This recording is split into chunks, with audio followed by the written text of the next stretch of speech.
네, 간밤 해외에서 나온 소식 살펴보도록 하겠습니다. 먼저 미국의 3차 양적 완화 규모가 좀 더 확대되거나 이 통화 정책 전망이 수정될 수 있다는 관측이 나오고 있는데요. 관련 소식 마켓워치 통해서 확인해 보겠습니다.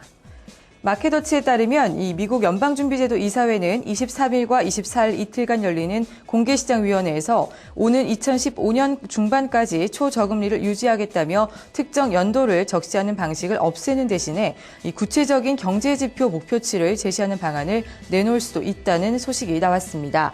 앞서 이달 초에 공개된 9월 FOMC 의사록에서 이 정책위원들이 실업률과 인플레이션 등 구체적인 목표를 제시한 뒤 그 시점까지 통화 완화 기조를 유지하자는데 공감대가 형성됐다고 전한 바 있는데요. 아울러 이번 회의에서 연준은 연말이면 오퍼레이션 트위스트 이후 국채 매입이 더 이상 어렵다는 점을 감안해서 이 3차 양적 완화에서 모기지 담보증권 외 국채를 추가로 매입하는 방안을 검토하고 있다고 전했습니다. 네, 다음 소식은 영국의 최대 석유업체인 브리티시 페트롤리엄이 석유의 국영 석유업체인 로스네프트와 강력한 협력 관계를 구축할 것이라는 소식입니다. 관련 소식 로이터 통신 통해서 확인해 보겠습니다.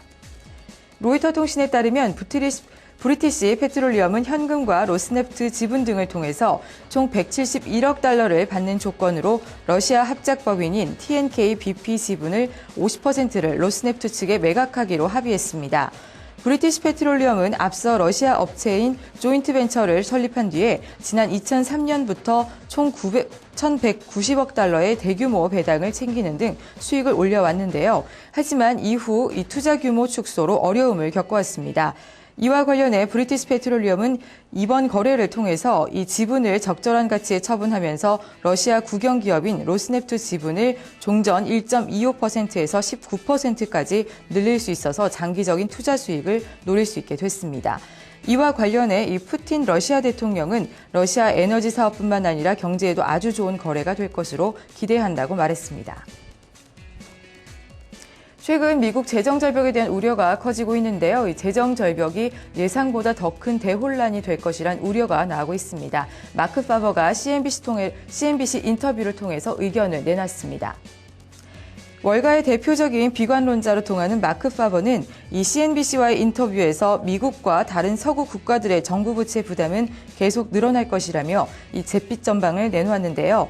이 파버는 서구 국가들은 가능한 한 이런 시스템을 최대한 길게 유지하기 위해서 노력할 것이라며 이 서구의 정치 시스템은 이 같은 부채 부담 확대를 용인할 것이라고 예상했습니다.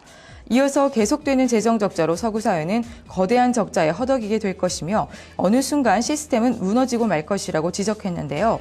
그는 궁극적으로 개혁이라는 평화적 방식으로 거대한 변화가 나타나거나 아니면 혁명적 방식이 나타날 것이라며 특히 미국과 유럽에서는 개혁보다는 혁명이 나타날 가능성이 더 높다고 내다봤습니다. 미국의 세계 최대 중장비 업체죠. 이 캐터필라가 3분기 실적을 내놨습니다. 하지만 이 실적 자체는 좋았지만 이익 전망이 좀 우울한 것으로 나타났는데요. 관련 소식 블룸버그 통신 통해서 확인해 보겠습니다. 캐터필라는 지난 3분기 중 순이익이 17억 달러 그리고 주당 2달러 54센트를 기록했다고 밝혔습니다. 이는 시장 예상치였던 2달러 22센트를 웃돈 것인데요. 하지만 캐터필라는 향후 실적 전망을 여전히 좋지 않게 내다봤습니다. 글로벌 경기 상황이 예상했던 것보다 좋지 않다는 판단에서인데 예상 매출액은 올해 수준에서 상하 5% 범위 내에서 결정될 것으로 예상했습니다. 이는 월가 전망치를 크게 못 미치는 것입니다. 이에 대해서 이 캐터필라 최고 경영자는 우리는 내년을 현실적으로 전망하고 있다며 글로벌 경제가 침체 국면에 빠지지는 않겠지만 우리 실적이 빠른 성장을 보이기는 어려울 것이라고 전망했습니다. 지금까지 외신브리핑이었습니다.